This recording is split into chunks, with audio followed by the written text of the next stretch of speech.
Friends from media, আপনাদেরকে on behalf of the state government আমি welcome জানাচ্ছি। অত্যন্ত গুরুত্বপূর্ণ একটি আজকে আমাদের ইন হাউস ওয়ার্কশপ হবে রিগার্ডিং দ্য সেন্সাস 2027। আপনারা প্রথমেই জেনে রাখা দরকার একটু ব্যাক হিস্ট্রি, যে ভারত সরকারের পক্ষ থেকে 16/5/2025 বিগত সরকারের কাছে এই সেন্সাস চালু করার জন্য প্রয়োজনীয় চিঠি এসেছিল। আমি ইস্যুটাকে পলিটিসাইজ করব না, it's a great unfortunate that the then state government did not responded. Bharat সরকারের এই চিঠিকে কোনো রেসপন্স করেননি এবং এটা একটি কনস্টিটিউশনাল অব্লিগেশন এবং ম্যান্ডেটারি সেন্সাস। এর সঙ্গে পলিটিক্সের কোনো সম্পর্ক নেই, এর সঙ্গে কোনো কাস্ট ক্রিড কিছুর সম্পর্ক নেই। এটা আমরা যখন চার্জ নিলাম, আমাদের হিউজ পপুলার ম্যান্ডেটে আমরা এখানে ক্ষমতায় এসেছি।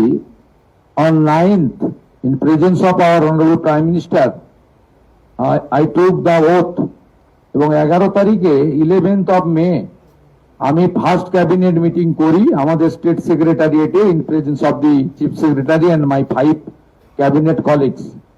সেখানে আমরা অনেকগুলি হিস্টোরিক ডিসিশন নিয়েছি। তার মধ্যে এটা যদিও ক্যাবিনেটে ছিল না, এটাই অ্যাডমিনিস্ট্রেটিভ ডিসিশন। এখানে চিফ সেক্রেটারি নিজেই ডিসিশন নিতে পারতেন। এক্ষেত্রে অত্যন্ত খারাপ একটা ইনসিডেন্ট তৈরি হলো অন রেকর্ড, যে দিন টাইম চিফ সেক্রেটারি তিনি কিন্তু সেন্সাসের ক্ষেত্রেও তিনি পলিটিক্যাল কনকারেন্সের অপেক্ষায় ছিলেন। যাই হোক, আমরা প্রথম দিন এটাকে অর্ডার আকারে honourable chief secretary government of West Bengal তিনি এটাকে অর্ডার আকারে বের করেন এবং আমরা এই সেন্সাসের কাজটা শুরু করি। আপনাদেরকে আমাদের সেন্সাস ডাইরেক্টর আমাদের ডক্টর রশ্মি কমল তিনি বিস্তারিতভাবে বলেছেন জনস্বার্থে। আমি আপনাদের মাধ্যমে সবাইকে অনুরোধ করব যে এই যে প্রক্রিয়া চলবে আমাদের 1 আগস্ট থেকে ফেব্রুয়ারির এন্ডের মিডনাইট অবধি, এই পুরো প্রক্রিয়াতে সবাই মিলে এটাতে অংশগ্রহণ করবেন, কোঅপারেশন করবেন। যে নতুন দুটো সুবিধা এই প্রথম আমরা সেন্সাসে, লাস্ট সেন্সাস 2011 হয়েছিল, তারপরে আমরা নতুন দুটো সুবিধা ভারতবর্ষ জুড়ে দেওয়া হচ্ছে এবং ভারতের বিভিন্ন রাজ্যে ইতিমধ্যে এই প্রক্রিয়া অনেকটা এগিয়ে গেছে, আমরা অনেকটা পিছিয়ে গেছি। আমাদেরকে উইদিন দ্য স্টিপুলেটেড টাইম, যে টাইম ফ্রেম আজকে ডিক্লেয়ার করেছেন ম্যাডাম কমল, সেটা আমরা পাবলিক এবং সবার সহযোগিতা আপনাদের মাধ্যমে চাইব যে 1 আগস্ট থেকে আমাদের 15th আগস্ট পর্যন্ত আপনারা সবাই এটা করবেন এবং তারপরে আপ টু 14 সেপ্টেম্বর পর্যন্ত এই যে স্কোপটা আছে সেটা আপনারা সবাই কাজে লাগাবেন। তাতে এবারে প্রথম ডিজিটালি হচ্ছে, আর আমাদের সেলফ এনুমারেশন করার একটা স্কোপ যেটা এর আগে ছিল না, সেটাও আমরা পাচ্ছি।